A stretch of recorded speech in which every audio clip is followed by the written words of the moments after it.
Welcome to the Morningstar Podcast, a space for real conversations and shared experiences. Together, we'll explore the ideas and stories that inspire, guide, and connect us all. Let's get started. The Morningstar Podcast discusses topics related to recovery, addiction, and mental health, which may be sensitive for some listeners. We are not medical professionals, and this podcast is not a substitute for professional advice or treatment. Listener discretion is advised.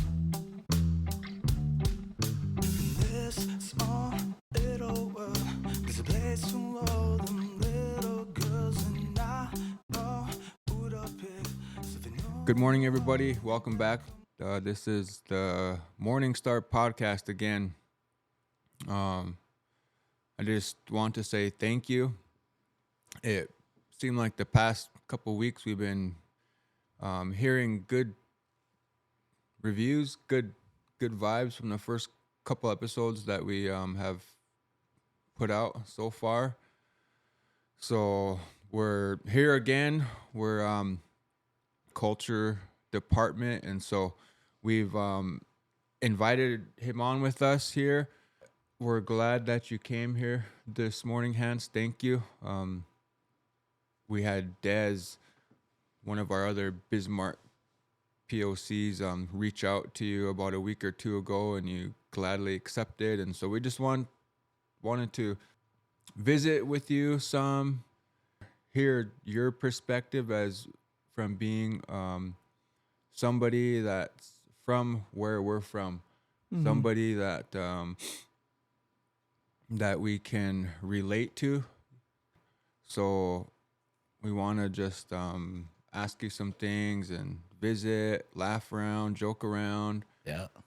Like we said, this is a Morningstar Podcast, and then we also are trying to have a YouTube channel and a TikTok.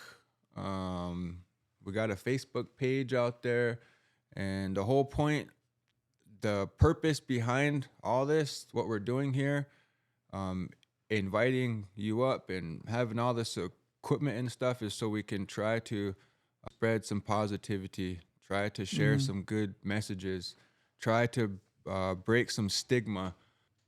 It seems like we're all going through the same things when it comes to addiction and the struggles out there, but for some reason, sometimes it's hard for us to talk about those things and share those things. And so, this is our idea behind this podcast, is that we want to have conversations with people, with people in our own community that look like us and sound like us and that are doing work in their own ways.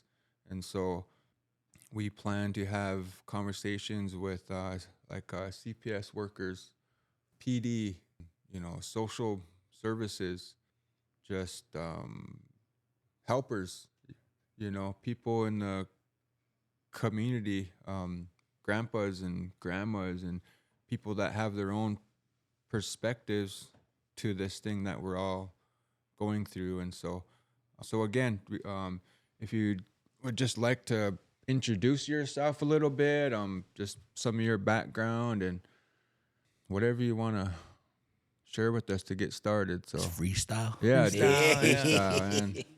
Yeah, with this mic in front of me, man, I just feel like busting a rhyme or something. Feels official, huh? Yeah, it feels official. I grew up around powwows, and a long time ago they used to go around and everyone had to take their own PA system around and stuff. Oh yeah. So then when you take up a lead, they hand you the mic. So that's how I feel like right now. I got the mic, No, but yeah, it's good to be here, you guys. Thanks for inviting me, man. It just I know you guys are passionate about our work here, what we do here at Good Road and Clyde Baker. We and myself too. I'm some of you that don't know me, my name's Hans Youngbird, Bradley. I come from the Youngbird family up in Fort Berthold, the Hiratsa side, and on my Rikra side, my mom's mom, her name was Jessie Everett. My grandpa was Ben Youngbird, and my mom Sarah Youngbird, and we got a big family on both sides, Strike Enemy family. That there's so many on when I go to Fort Berthold, I'm related to. Go to Rick Ross side, I'm related to everybody. Go on the Hiratsa side, I'm related to everybody. Or, we just are just even just growing up with people that that you start calling family, brothers and sisters and things like that. And I grew up on Standing Rock. My mom, part of that. She's. I wouldn't say we were really traditional, but we had those traditional values. I can't say because I never grew up around ceremonies or any of those things. We were Christians, grew up Catholic, and we were always at church and stuff. But in the same contents, my grandpa was Johnny Fox and Agnes Everett, and they were church people, but they also they were around. They sang. My grandpa knew a lot of stuff about our Rickera ways, and and I was really fortunate that I got to sit there and visit with him quite a bit as a little guy. I was always interested in our culture, and he would share things with me. And when he got real sick in the hospital, I got an opportunity. I sat in there with him, and I was I was real young, but I got to sit in there and just spend time with him while he was in the hospital. And I would sing to him, and eventually he had a stroke and he couldn't talk. So I would sing Rick Ross songs to him, and like they would say that he's not understanding anything. But when I would sing a Rick Ross song or I'd sing a song to him, his eyes would open up and he would acknowledge that. So that there's to our way of life, through songs and everything, there's a deep spiritual value to all of that. And and that's what to me, that's kind of like where I started to evolve into. I could say at a young age, but I didn't know anything about our ceremonies or anything till later on, till I experienced life. I start doing things that were crazy, man. I got so many. Like a lot of people now, they look at it and they're like, hey, hey, Hans, he's, oh, he's a good guy. And I am. I'm not a bad guy.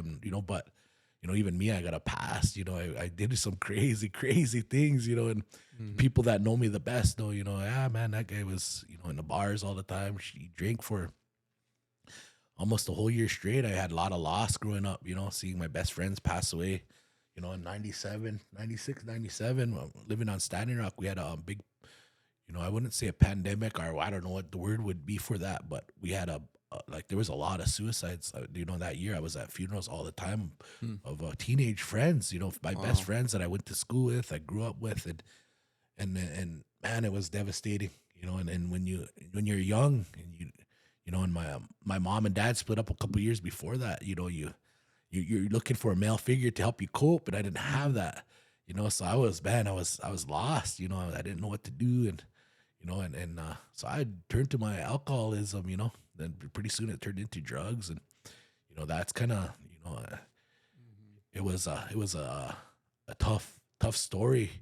And my brothers, one of my big brothers back home, his name is Goose Fox, got killed in a car wreck, and that was kind of the backbreaker.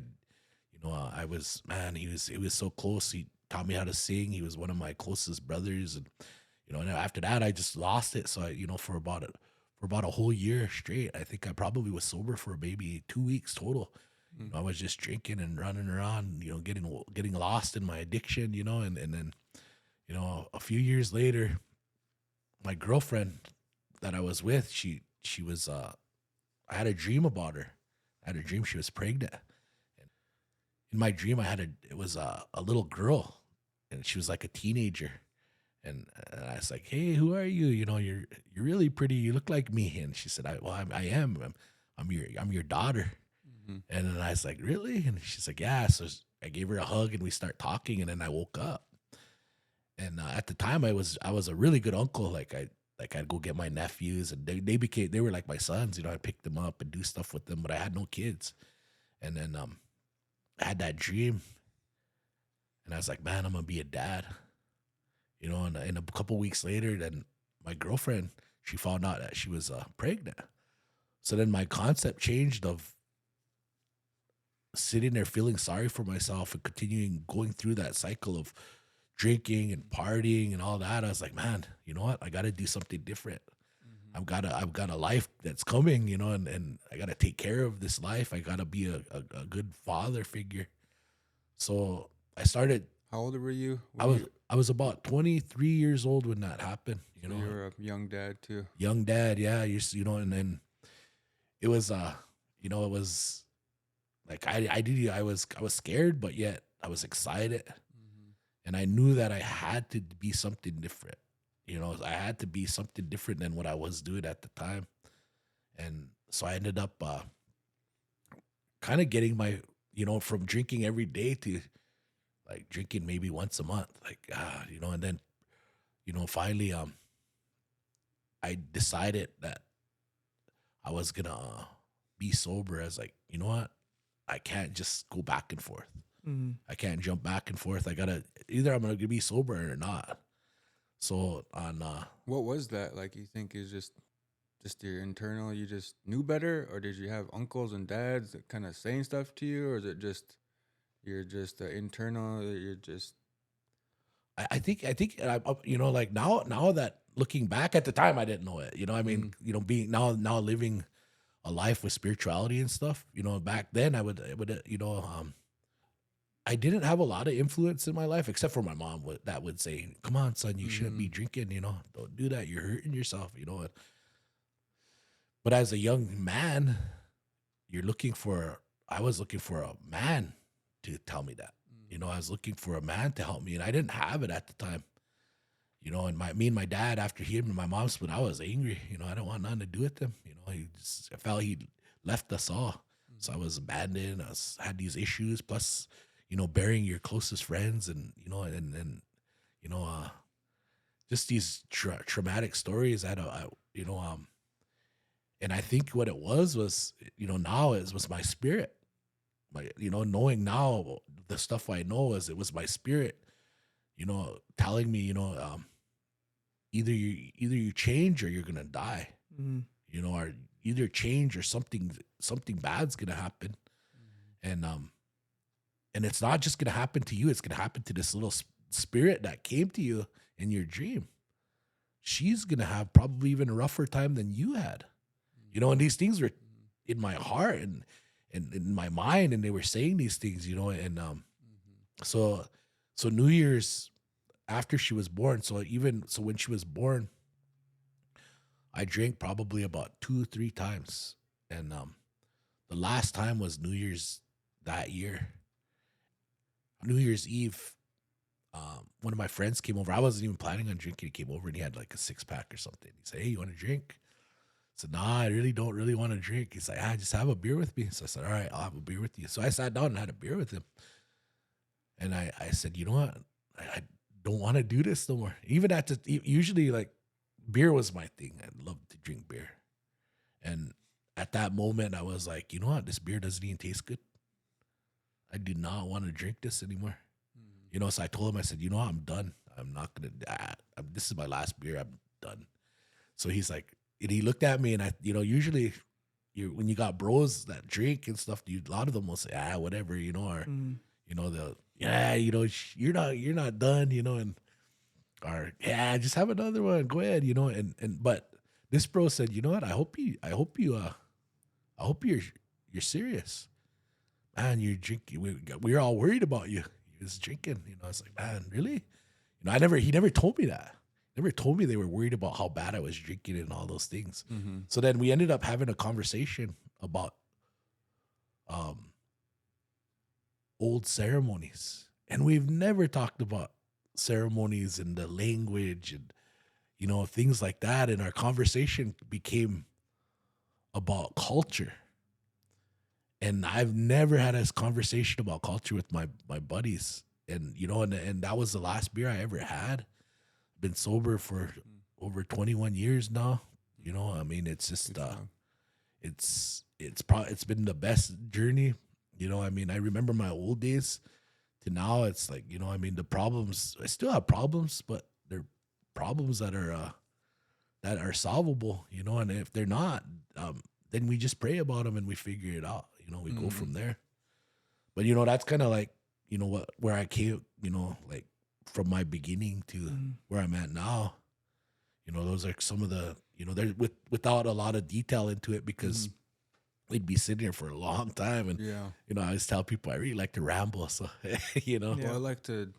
That's why I wanted to ask because, as you're talking about it, to me, it sounds like you not lucked out because it's not luck.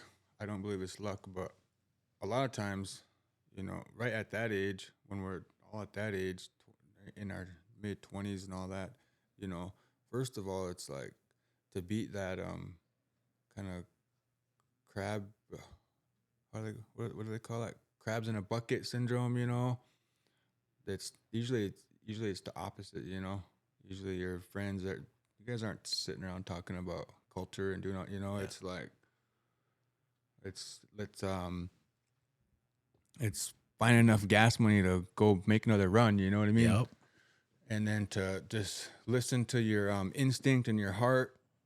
Most of us aren't strong enough to do that. I know I wasn't. At that time, I had to go back out and a lot more years of learning the hard way and learning over and over again. And so, that's really nice to and it's interesting and it's important that that we can come and share that turning point because that's important, and that's what we want people to come up here and talk about is what that turning point looks like because going from a mindset of just like, oh, I'm stuck and I'm hurt, I'm losing people, I can't get a job, I have a baby to take care of, a lot of people are going through that. But to get through that and turn that corner and to get into that mindset of, well, now I get to go find a job and and now I have to find better friends, positive influences in my life, because I have this little one on the way now. And so how am I going to do this? It's a hard thing to do. Some people never turn that corner ever, and we all know people like that. Yep. I have people in my life like that. And so it's can be a hard thing to do. Some people can it's easy for them, some people get just go to jail for suspended license and they never get in trouble again, but some people like myself, like I said, I had to just learn the hard way and go through some things. And so like one of the things that you were talking about is like your friends. Like you have to find new friends and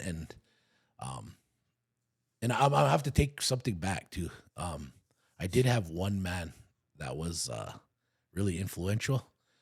His son was my best friend, and he passed away right before I sobered up, like probably about a year before, and that's why I went on a drinking, just went on a binge because that was my best friends. We grew up together. We were close. We were together every day. And here, he passed away. He was drinking up here in Bismarck, and he ended up, drowning. He was drinking and he drowned it. They don't know the whole details. I was going to school at Haskell at the time, and man, I lost it. And came back for his funeral, and at his wake, that was his only son. And so at his wake, he said, I don't have no more sons. He got up and he announced, he said, my heart's broken, and I don't have no more sons. He said, Hans, you're my son's best friend. I want you to be my son. And when someone tells you that, you don't take that lightly, I mean, that's, knowing now, our traditional values and who we are and stuff like that, I mean, you start understanding the deeper values that we have, not even just being blood related, but being tied by our spirit, bound by our spirit. And so there was that man, and he was the director of the chemical prevention program, but he was one of those people that would never interfere with your path. He would just say, hey, my boy, hey, son, you should think about what you're doing in your life. He would say something simple like that. He would say, I don't want you to quit drinking. He said, I want you to think about, doing something different in your life. He would say things, that were like, now when I look back, it's like, man, you know what? He was putting sacred thoughts in your mind, so that you were. And he would say, and then like he would say, pray, be like our ancestors, and he would say, don't pray when you're in trouble. He said, pray before you get in trouble. He said, go out and that day. He said, I used to do this all the time and be in jail, and then he's like, please God, let me get out. And I start laughing. I was like, you know what? That sounds about right, because I was in and out of jail. I was, in trouble all the time. And, I racked up the DUIs, and I was, and so he told me that, and I took that to heart. Like, man, you know what? That's me, and he said, our relatives, our ancestors, they always prayed before everything. Before they ate, when they woke up in the morning, when they would go hunting, when they'd go harvest their gardens, whenever they'd have a birth of a child, even before the child was born, they would pray. Everything was prayer before. And he put that thought in my mind, we're praying after, get me out. And I was like, you know what? That sounds about right. I'm going to have to change this up, so, I was never, if you looked at people the ones that know me the greatest grew up with me, the ones that I still have in my life they would have probably would have said, no way, Hans is never going to be a prayer person, or have the same idea of who I am now from back then, because of the person I was, and I mean, I'll be honest, I'm still that person. That's a big part of my path and who I am. I'm never going to deny that. The wrongs and the problems and the troubles that I had, but they also made me who I am. So they're not the definition of who I am, I mean, and so likewise, I wasn't raised with the culture. I had the cultural values, but I didn't have the ceremonies. I didn't have all the things that I learned later. And when you talked about that, bro, about getting new friends, the first month into my sobriety, like true sobriety, I started getting lonesome, because these people that you are your friends, and I'll be honest, I still call them brothers, and they are still friends, because honestly, they would have took a baseball bat for me. They really would have. I've actually literally seen some of them do that. I mean, and they're still my brothers, but their brotherhood was different through the addiction, and the brotherhood is different through the sobriety. Yeah. And you guys could relate with that. You guys know what I'm saying. And so to this day, these people that still use, I see them, and they're my brothers. They still give them a hug. How you guys doing? Talk to them, visit with them, because I still love them to death. Yeah. But I was lonesome for those relationships, and I ran into this man. His name was Victor Brave Thunder. He became like a dad to me. And I was at the store in 48, and I was start visiting with him because he knew I like to sing. And there's a story that I would tell, but it would take a long time. But how my relationship first kind of went, and he's like, hey, did you still want to learn those ceremony songs? He said, come out to my house. He said, come visit and hang out, and I'll put some soup on, and we'll sing. I said, really? And he said, yeah. He said, but hey, how about it? I'm going to Sweat tonight. I'm going to Sweat Lodge. He said, Hans, would you want to come? I say, heck yeah, and I start telling him, like, I've been sober for about a month now, and no one talks to me, no one comes visits me. Before, everyone was like, hey, Hans, what are you going to do this weekend? Or what are you going to do tonight? And so he invited me to Sweat. And I went to Sweat when I was little with my grandpa and my grandmas, and I was little, I was small. And I knew the spiritual value of it, but when you're that little to the age gap of being 23, 24 years old, you remember it, but you don't remember it, So I ended up going. I was driving to my house. I felt good. Someone asked me to come to Sweat, and I was excited. Seeing my best friend, one of my best friends, he's with me now. Me and him even became closer. But his name's Jared Alk, and he was walking along the road. So I pulled over and I picked him up. I say, hey, what are you doing, brother?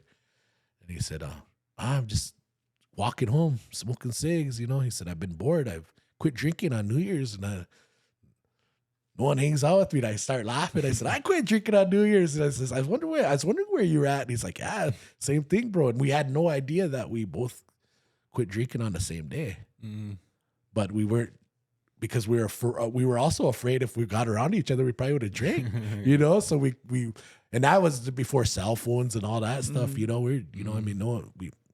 so we were, you know, I picked him up and I said, hey, Victor Brave Thunder asked me to go to Sweat tonight. I'll go with you, you know? So me and him, we ended up going to Sweat, and going into that ceremony opened my eyes. You know, it made me realize, you know, that I used to go to, when I was little, when I was young, I went to Catholic school. And then my family was big Catholic. They went to, we went to church every Sunday. Sometimes I would go to, and during going to school at Catholic school, we'd go Wednesday. And then we would, sometimes I was in church 3 times a week, you know, and if not, catechism, and, you know, I got my first communion, I got all those things. But there was something different about this. There was something different about the Sweat Lodge. It was something different about these ceremonies and the songs. My spirit connected with them, and I'll never talk bad about the church or anything, because that was a big part of my life too. I got aunties, uncles, grandmas, grandpas that are, and I love them to death. I would never talk about their religion, but it just, that was good for me when I grew up. It was the spirituality and the ceremonial part that was what totally helped me maintain my sobriety. And then it was almost like we were having AA meetings right before every Sweat, because all the old guys would come, and then they would start telling me stories, and then they would start talking about their past, and then they start talking about the steps, the 12 steps, and they were all treatment counselors, and they got their sobriety through the Sweat Lodge too, through the ceremonies.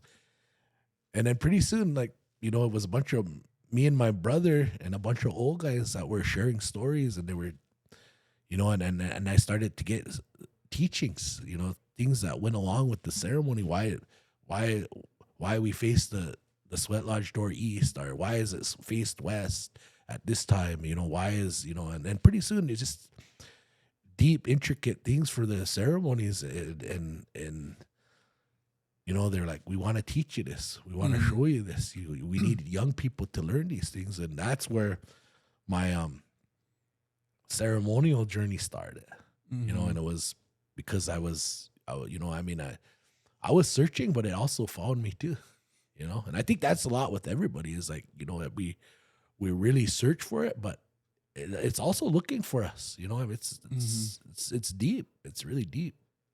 Yeah, I think that kind of, what you're talking about, kind of can help us kind of segue into our next questions about when you came on here with MHA Recovery and what that experience has been like. Because what you're talking about, what your experience is with coming into the culture, learning the culture, and having those conversations with older folks that you were just now talking about. Now you have the opportunity to do that here, and so we want to hear how you came here with us at MHA Recovery, and kind of what you guys are building in the culture department, even that we even have a culture department here, and just how you feel about things and what you guys are have going on within your department. First off, I love my job. I've never, like, it's not even a job when, you know, like, when we go talk in groups, we get to share, you know, those spiritual knowledge and those teachings that these older men that I love them so much. A lot of them are gone now. They're, you know, and I always try to share that, you know, whenever I get to visit about them, about these ceremonies, it's showing respect for the things that they were taught, and you know, it's keeping them, part of them, here with us, and it's living on, because that's what we want, is our way of life to live on, and you know, and to be a part of MHA Recovery is something that I never I've always wanted, because I did it anyway. I was, I was living on Standing Rock, and when I started my spiritual journey, um, my dad, or my uncle Victor, he would say, "All right, my boy, now you got to you got to start pouring." And then I started pouring, and started helping him run his Sundance, and I started, doing all of these things. And people that were like you're talking about in their teenagers, in their teens and then their early 20s, started to come because I was someone they could relate with, someone that they like, oh, he's not in his 40s and 50s, he's young, he's one of us, and look at him, he's pouring at the sweat, and look at these older gentlemen are with him, and they respect him, and that's where I started to being, to starting to help people in a capacity where, like, I could start sharing my stories, and I could start sharing how I became, what helped me to become healthy, healthier. I shouldn't say healthy, because health is an ongoing thing, but it helped me become healthier. And so we would pretty soon, we had a lot of young people come into the Sweat Lodge. And when I first started dancing, the first couple of years, there wasn't no young people, no one in their 20s. There was no one in their teens. There was no one.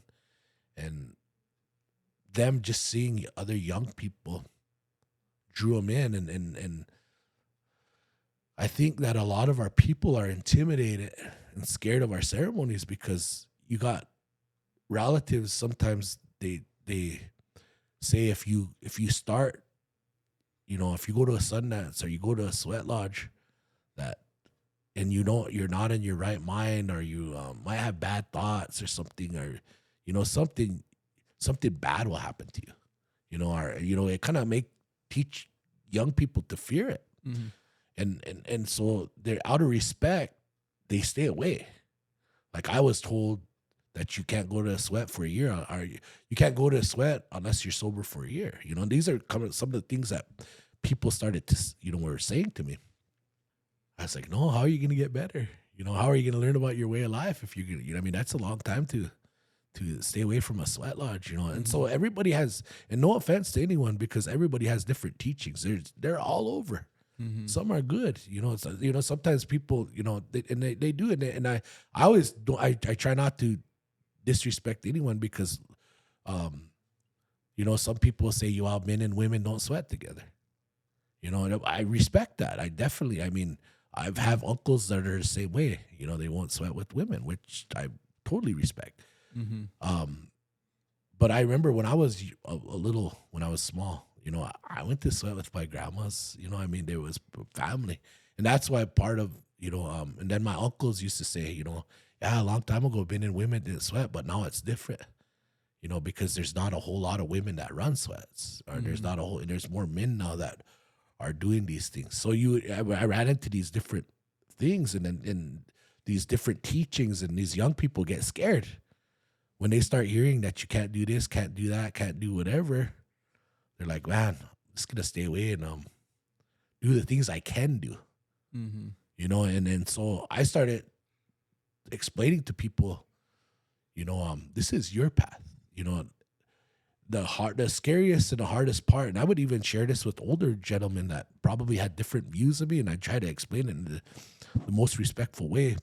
But I would always say we need to start teaching our young people that it's a lot more scarier to jump in a car with someone that's been drinking for the past 8 hours, 10 hours, driving around all night drinking with them, and sitting in a car with them. It's a lot more scarier, and more bad things are going to happen if you're smoking a meth pipe, or something in that capacity, compared to sitting in a Sweat Lodge praying and trying to make your life better, or to smoke a pipe, when someone loaded it and they're praying and all good prayers are in it. We're more, the scary part of our society is, and it's changing now, but when I was younger, they were more afraid of our ceremonies than they were to do those other things. They were more afraid to jump in a car that everybody's been drinking. They were jumping there without question, without problem, knowing that was one of the biggest things that killed our people. Yeah. Or took lives of our people compared to a sweat lodge. I've heard sometimes, bad things happen in any ceremony. In church, people die of a heart attack or something. When it's your time, it's your time. But if you took the odds of sitting in a sweat lodge and sitting in a car where they're drinking all the time, then you would definitely know that I'd rather sit in a sweat lodge and get my life better than to go jump in that car where, there's going to be a certain death, eventually, and that's where I start telling young people this. I even start telling older people that. That's my view. This is my opinion, and as a man, I have a right to share that. And everybody started to agree because it made more sense. And so I think people started being more inclusive and saying, hey, we still have protocols, because we do. There's ceremonial protocols we have to follow. But also there's a way to teach them instead of making everybody feel bad or feel scared to. Because we live in a society where we think discipline in the harshest manner is the only way. When the Creator is about love and he's about trying to help us to get, good things in our lives. And the way I see it is like, I'm a dad, and I have 8 kids. I adopted one of my sons. And I love them with everything. And I do give them discipline. I get after them. But I also explain why I get after them, and I always tell them why. And they know I love them. I know I'd do anything for them. And I would do the same for my people. Same way. But there's but there's different, like I have different kids, and every one of them have different personalities. Some you could get after more harshly than the other ones. So you have to, and that's the same way with people. If you're going to go after everybody and say, you have to do this, or this is the right way, or this is whatever, man, you're going to scare more people away than make them feel like they should be a part of it.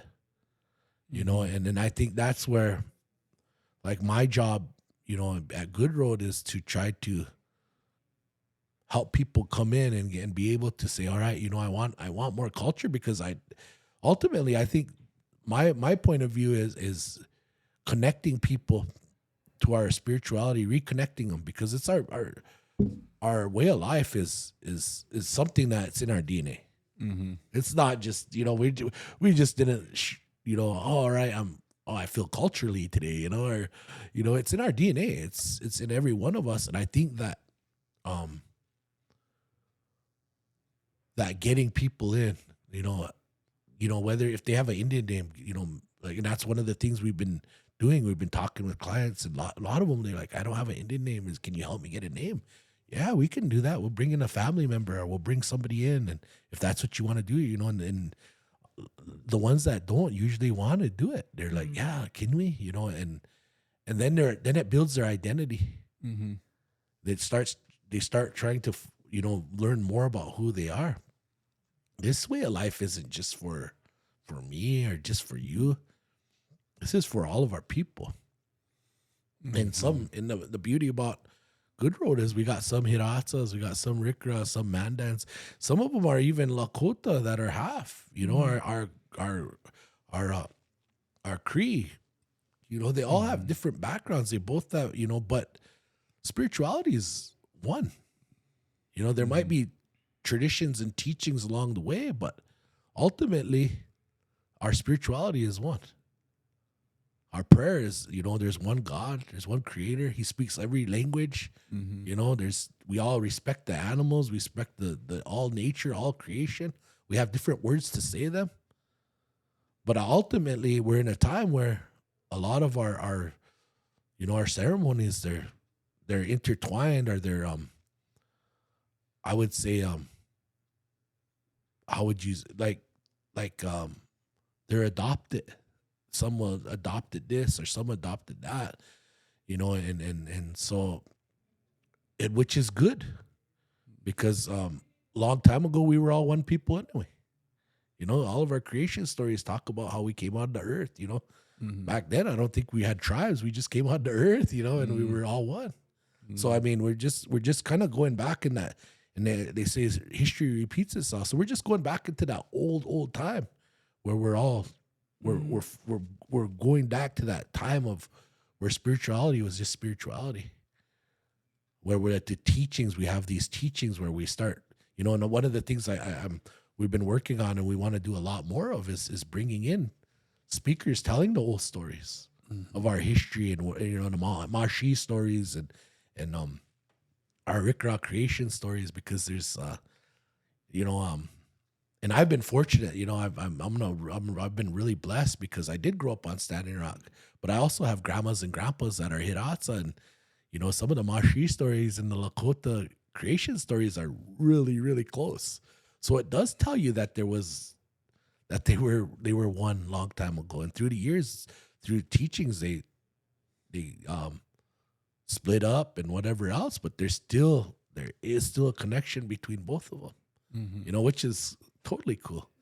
You know, I mean, so to me, that's, you know, being here at Good Road and being at MHA Recovery is to just help our young people, older people, whoever comes in, help them, empower them on finding and reconnecting them to their spirituality. So you guys have groups, or what do you guys do? You guys, you guys have groups up there, right? Yeah, we have Like groups. They teach a group, or we have groups, and we at least twice a week we have groups, and then we talk about culture, or we bring speakers in. You know, I think you got to do group for us last week, and then we help with Big Book. Actually, Big Book's probably going on right now downstairs, and Fridays. That's like every other week, right? Yep, every other Fridays we go down. Every other Friday. Yeah, we try to we help with Big Book to give them just something a little different, you know, because I mean, one of the coolest things I've seen was going to the Sundances this past summer and seeing a lot of the people that been in recovery and that for the past couple of years living in sober living and whatnot are sundancing now, are going on the hill and fasting, you know, and doing some of those things. And oh man, I'll be honest, it hits you right here when you see that. Makes you feel so good because these are the prayers, not just my prayers, but prayers of our ancestors, man. I mean, 1,000 years ago, 100 years ago, 150 years ago, 300 years ago, they were praying for the future of their people. And I don't think our prayers is much different. You know, we might not all speak our languages fluently, but in here is the language that is the most meaningful. And that's the one that everybody understands. And that's where I think that's what's the coolest part about everything is that we're still living that. We're still doing that. We're trying to get our languages back, you know?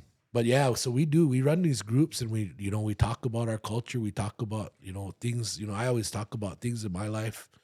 I talk about, you know, our ceremonies, kind of tell stories here and there, and you know, I share stories that, you know, more wise people than myself shared, you know, shared with me, and I'm just trying to do my best to try to fill those old shoes, or try to live up to the shoes that they had, because they're no longer here. There's, you know, and I always laugh that we used to say when I first started sundancing, the old guys, you know, yeah, here comes the old guys, you know, and now I'm one of the old guys. You know, I'm 46 years old. I'm the age that, you know, they were when I first started, and you know, and I'm you know, I'm kind of coming into that now, thinking, man, you know, I'm not a young little boy anymore. You know, I'm not, you know, I'm one of the older men now, and I take that. I don't take that responsibility lightly. You know, I think that's important role. I still like to joke around and laugh. Anyone that knows me likes to know I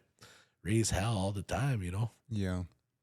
And I think that's what makes our program, our department, whatever you want to call it, we're blessed and unique in that way. I think, you know, throughout my younger years and my prior attempts at receiving help and receiving treatment. You know, been to multiple treatment centers, and most of them aren't like ours, where there's the culture aspect to what we offer here is tailored specific to our people. Mm-hmm. You're not gonna find that anywhere else. I mean, that's why having a culture department, having people on staff that can come in and talk about these things is important. And I feel, because it's like, for myself, I can speak from my own personal experience, myself getting clean, getting sober, and what made it work this time, what made it stick this time. For me, it was um, feeling like I was finding my identity, just what you're talking about, and that all come from the culture. Well, what's that mean? Well, for me, it was like because my story is similar to yours. I'm adopted. I grew up in the church, strict catechism, uh, twice a week, church on Sunday, you know, first communion, all that stuff, and just like you said, my family still is a big part of the church, and I love that, and I appreciate that, and I respect that. But once I become an adult, and kind of lived a little bit of life and made the mistakes and trying to figure out, how do I grow up, and what I how do I want to raise my kids, and how do I raise my kids, and how do I become a respectable young man. What helped me figure all those questions out was finding my identity through our culture, and was just like you said, it was so simple as just hearing about a sweat lodge taking place in town, and I just went over there and started sitting around, started listening, trying to pay attention. And you go to different sweat lodges and hearing more and more different perspectives, and all the teachings and all the sayings that are out there, and all things to watch out for, and things to just to how to become aware of my surroundings, and how to pray, where to and just how to go about these our life ways, I guess you can say, our ways that we have here. And and for me, so again, you know my experience of finding, so for me, I had to go out and find all these things. I had to go out and find all these things, find Sundance, find Sweat Lodge, find Native American church, find all these people. We have helpers all over the place when it comes to our culture, and we have helpers all over the place. And so for us to be able to have a culture department and have that available right here is so important. And so again, our program is unique in that way, and we're blessed and we're lucky. And so that's why we ask, for the people out there listening, for the family members that are might have somebody that they would like to get some help, and they don't know nothing about Good Road or MHA recovery. This is just a little bit about what we offer here from the cultural side. We have groups, different things like that. So Yeah, I know. Like Morgan said, like you were kind of like telling my story almost. Like when I sobered up, I actually grew up with my grandmother, Bernadine, and my grandpa Robert Youngbird Sr. and my grandpa was Catholic. My dad, all Catholic, and but I still grew up with like Hidatsa teachings and values, and we grew up in prayer. My grandma was always praying. She always reminded us to say our prayers, and we would light cedar at night and take out food for the spirits and she would go harvest her medicines in the spring, you know, turnips, and she had her traditional garden. And so I grew up with that. I grew up with going to sweat here and there, and you know, and somewhere along the way, you know, like I lost my ways. You know, I got caught up in the wrong crowd. You know, just and but on the way back through, I ended up in sober living and did what was asked of me, and like life was getting good.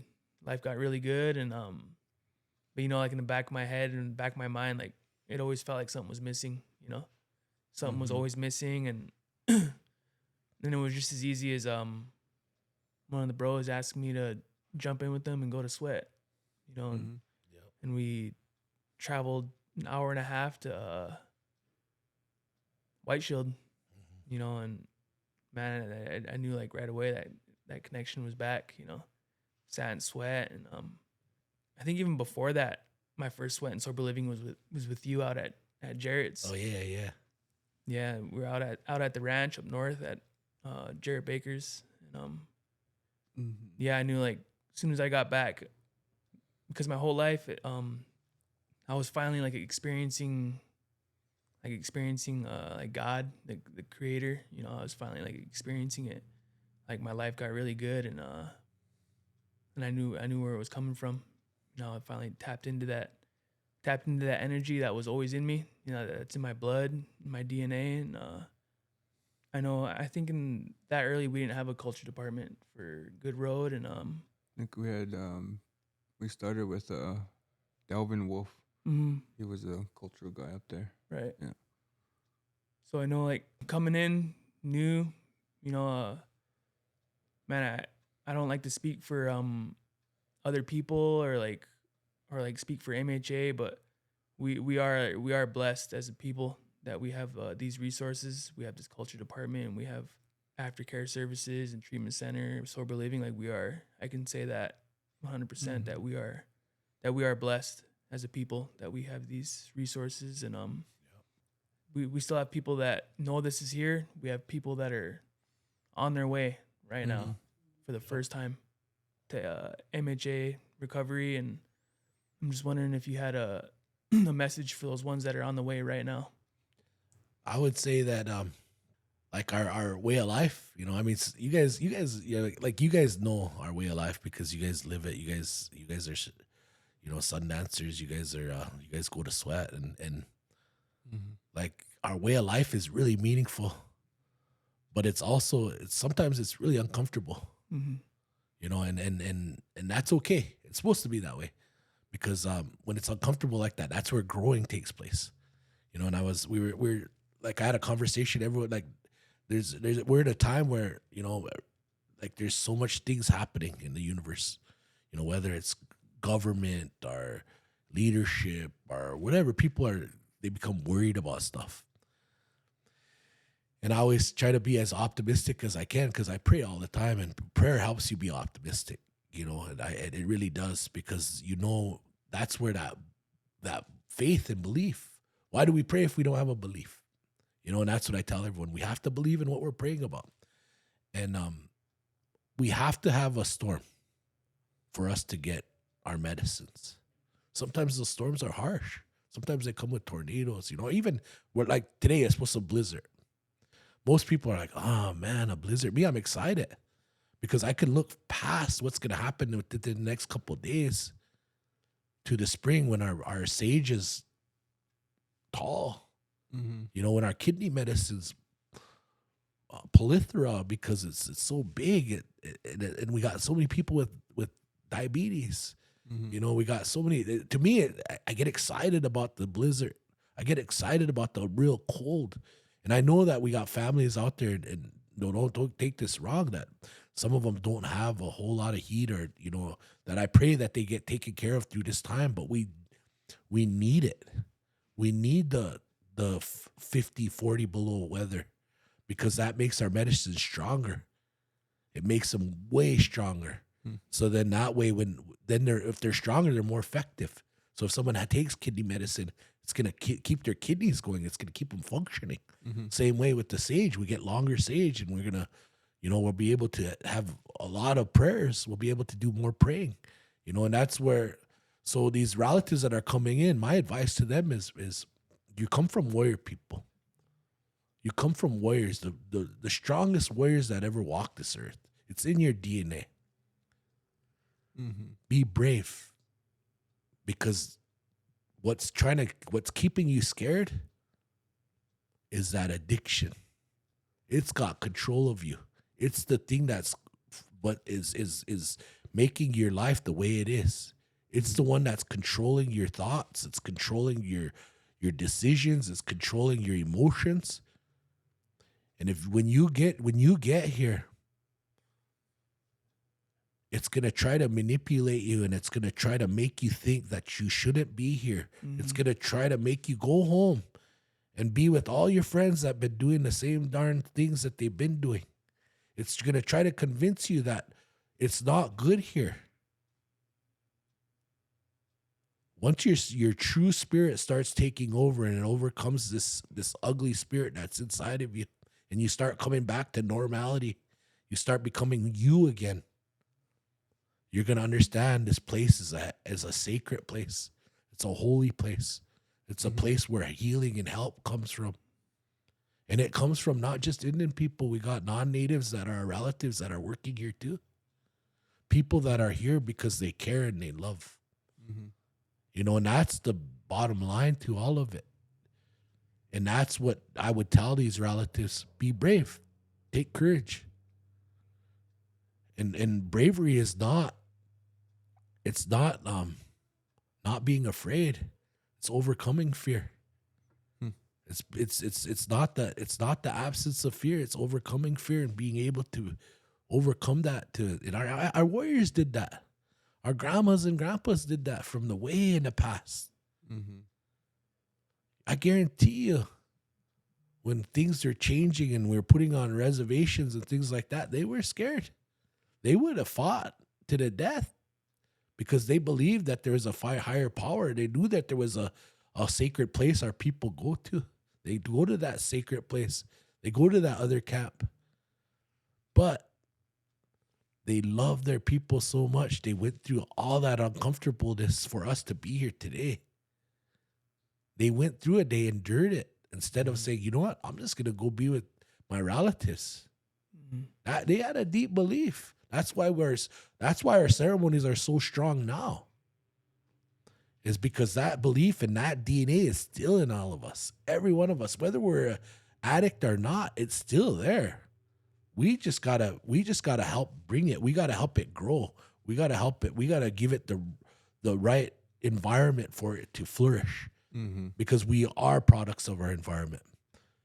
If we continue to tell ourselves that we're alcoholics, we're gonna be alcoholics forever. If we start telling ourselves we're gonna be prayer people, we're gonna be warriors again. We're gonna be warriors. We tell ourselves that every day, and that's kind of what I talk about in group. That's what I tell people when I visit with them. And it is, you know what I mean? For us to get stronger in our future, we got to use our old teachings from our past to help us. And it's like my brother here said. He went to NAC, he went to Sweats, he went to Sundances. All beautiful ceremonies, and they all help. They're all making our people strong again. They're helping them to reconnect. And that's the reality of all of it, is reconnecting. We all plug in our phones.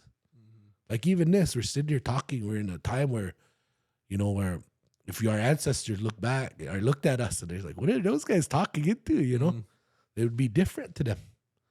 But you know what? This is the way it is now. This is how it evolved. So we got to utilize the tools that we have to help get everybody, to where we can be, where we can find that health again. So they're taking care of their children.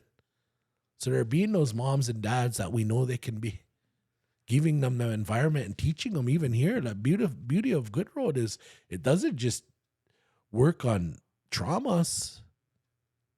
It also, they help people learn how to wash clothes, and they even help they like even shop, because a lot of our relatives never had to do that, or they don't know those basic things. And that's the beauty of it. And you see all of our young relatives, they go into sober living and they're starting to know how to get jobs, and there's, then you get that pride of taking care of themselves. That's the beauty of it. That's what that would be my, what I would encourage them, or I would say to them, be brave. What are some, just trying to tie it all together, maybe one last question here, that we want to touch on.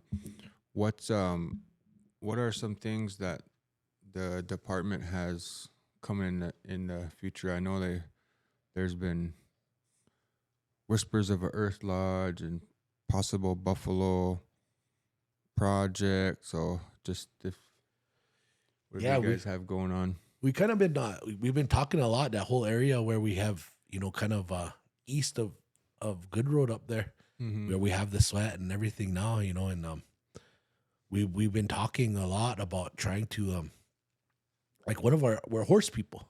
We're definitely our people are horse people. Almost every family had horse medicine. I would love to see, and this is kind of in the talks, is possibly building, corrals down there, or a little, doing That'd something be cool. like, because then we could, like a lot of our relatives now, they go to horse therapy, they take them off of campus, where like if someone's having a bad day, they can just go down there and take them to the horses. They're therapeutic. I remember my dad that passed away, my own godfather, the one I was talking to, his name was Dwayne Silk. And after my brother passed away, my dad would go out to my uncle and auntie's place, and he would just sit with the horses. Like, he would sit there all night. Like, he would just, that would be his evening, because he mourned his son so bad. Yeah. But he told me, he said, when I came back from Vietnam, and he was one of the most decorated Vietnam veterans on Standing Rock. And he said, when I came back from Vietnam, I did the same thing. I sat with the horses. They doctored me. They helped me get through that time of all of those things. So he said, whenever he lost his son, that traumatic time, he went to the horses. And I got big brothers, I got, my brother John Eagle, and some of them, they do horse therapy down in Standing Rock. And, I would love to have our own facility, our own place where we can just, and then building another thing, like you were talking about, building an Earth Lodge. We have a centralized location right there where we can build all of these things. So if people, even in the wintertime when it's cold right now, we could just go build a fire in that Earth Lodge, and we're in a sacred place. Because our homes were the most sacred place. And that's we talk about environment, creating the right environment. That's the right environment for our people to get healing. Like, a lot of nowadays, a lot of our homes aren't healthy. So let's take them into a healthy home. Let's take them into that place where we could tell stories, and we could light a fire, and we could all sit around in there and laugh and joke, have a meal, but also tell us old stories and old sacred teachings, bring people in, and they could share that. So then that home becomes something that they dreaded or they're afraid of, to something that they love, and it's healthy, and there's protocols, and there's teachings involved in it. There's love in there. There's all of these things that these maybe some of these relatives never had, and our Earth Lodge is one of the most sacred places, so we're talking about doing that, and, working with sober living, and, and your guys' department, and getting those things done, and just trying to expand as much as we can, and like, my nephew Ethan said, when we first built that first sweat lodge out at Jarrett's, a lot of those young guys that were out there are taking care of our clients now. They're the ones that are the leaders now. They're the ones that are doing things. And I mean, it just shows you how much our people, they can change from when they first get here to where they're going. And it was, we all built that sweat lodge together out at Jarrett's, and we went in and we prayed, and pretty soon the boys took the reins, and some of them didn't know one song. Pretty soon now they're all jamming, singing. Now some of them are even heading to powwows, and they got their own crew going around. It's a beautiful thing. It's really cool, and to me, it's, and then now from there, now we have our own lodge. You know, we have our own place instead of having to drive all the way to my big brother Jarrett's. We have everything right there. You know, and we're just hoping to expand, doing more, you know, working more with sober living, because I think I wouldn't say it's easier to be sober as an inpatient, but you're around, your environment is everybody's sober there. You know, everybody's, you know, you're around people that are not coming and going, that are drinking or using and everything. I think the harder part is the aftercare part. And that's why I think we're so successful is because of sober living, but also implementing more cultural things for sober living so that, you know, they can have more access to other things. And we have other, in Twin Buttes, we have Caleb out there working out there, Caleb Sage, and I think he just had his first sweat lodge with their house this past weekend. So we're trying to do that, you know, and Bear Star's up in White Show, but he's also, he goes to Partial and works with Ed and those guys over there. I've been up there, you know, at least once a month to run sweat, you know, and then we're working with other people. I had a good conversation yesterday with Alton Spotted Horse, and we're gonna try to do some stuff with Mandaree area, you know, and just try to get all of our segments rolling, you know, get something, at least maybe one sweat lodge a night per segment, you know, so that everybody has access to it, you know. I mean, and because I'll be honest, like growing up being in, you know, being a Catholic and stuff, I didn't know. I knew some people, but I didn't know for sure if they were running sweat or when sweat was, and you know, just trying to make it, you know. And I know people have their, you know, no matter what, people will have their reservations. Well, you shouldn't, you know, shouldn't be doing this or shouldn't be doing that or whatever. I respect all of that. I do. But more than anything, I just want our people to get better. More than any of that. I think that supersedes, I'm not going to say it supersedes our ceremonies, our teachings or whatever, but giving people more access to our way of life.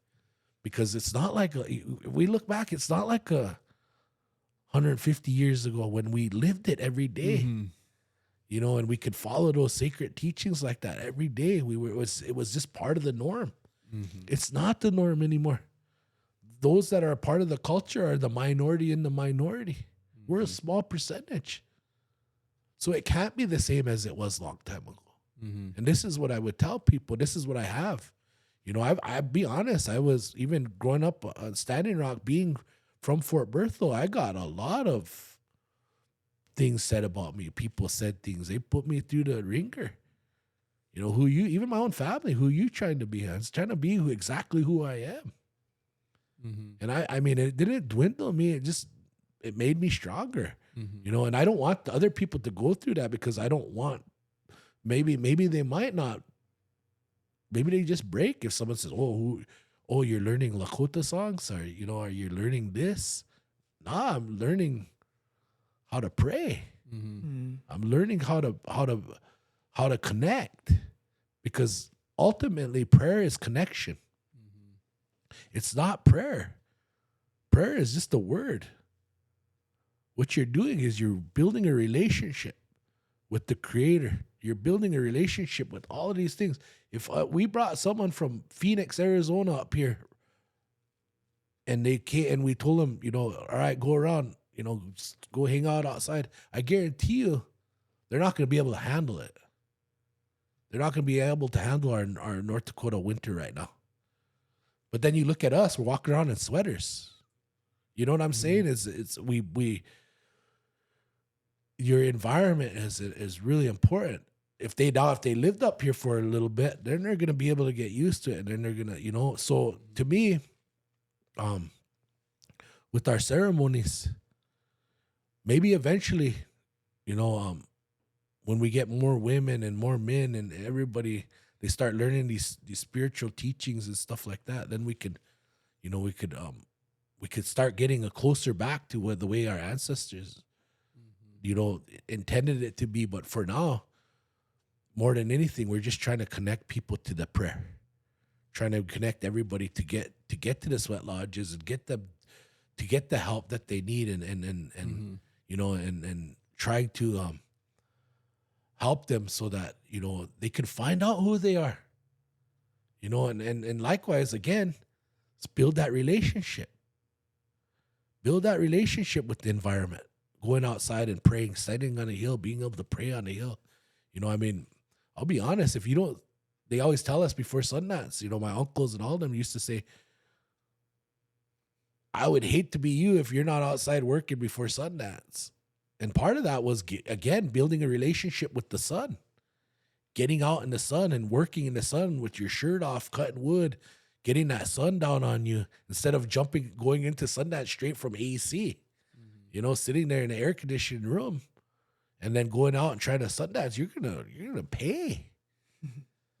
So, you know, to me, our prayer is your relationship, building a strong relationship, building that strong foundation.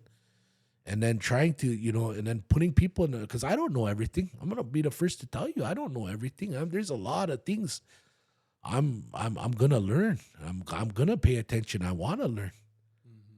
You know, and I'm not gonna sit there and argue and say someone's wrong. No, I mean you're not. I mean that's what you were taught. Good.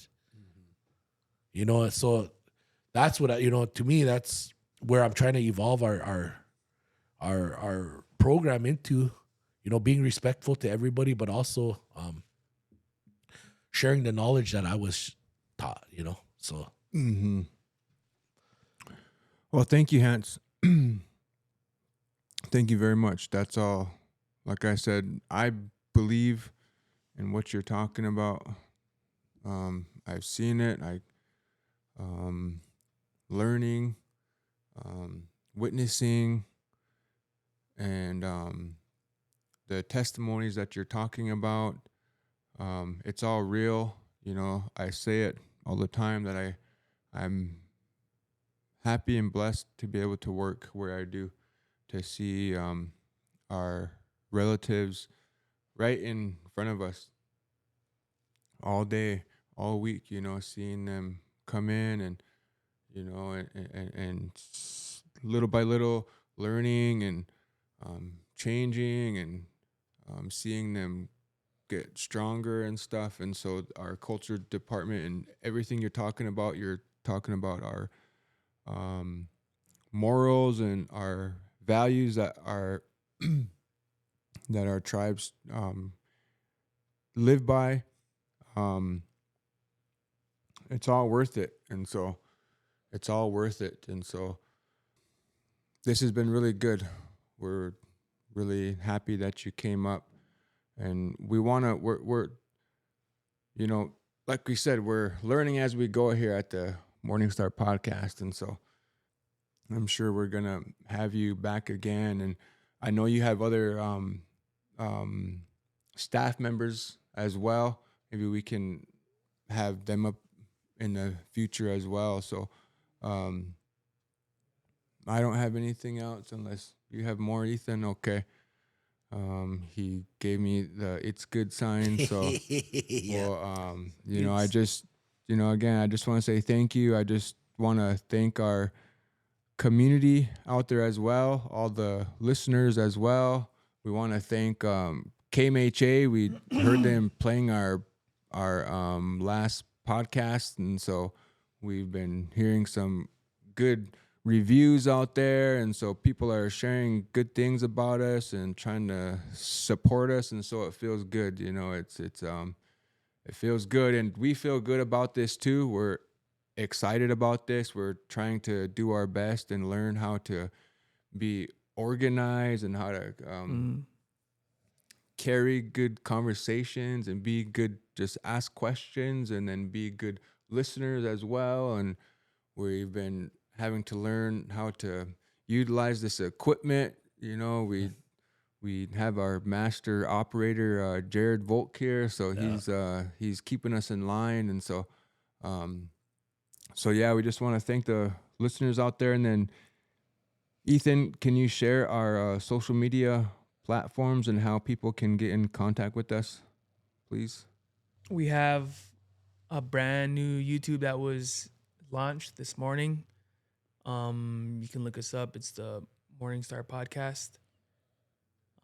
Also, we have TikTok, also under the Morningstar Podcast. Come check it out. Give us a follow, and we're also you can find our link to this Spotify on our Facebook page, on our Point of Contact Facebook page. And then our point of contact hotline phone number that we have is 701-421-3312. And then we have some merch on the way. We're going to have these little business cards that will have the, what's it called? A QR code. QR code. So if you guys see those around, you can just scan your phone with it, and then it'll take you right to our social medias. And so just keep an eye out for those. And so, yeah, thank you again, Hans. And thank you, everybody out there. And we'll see you guys soon. Thank you. Thanks for having me, guys. In this life we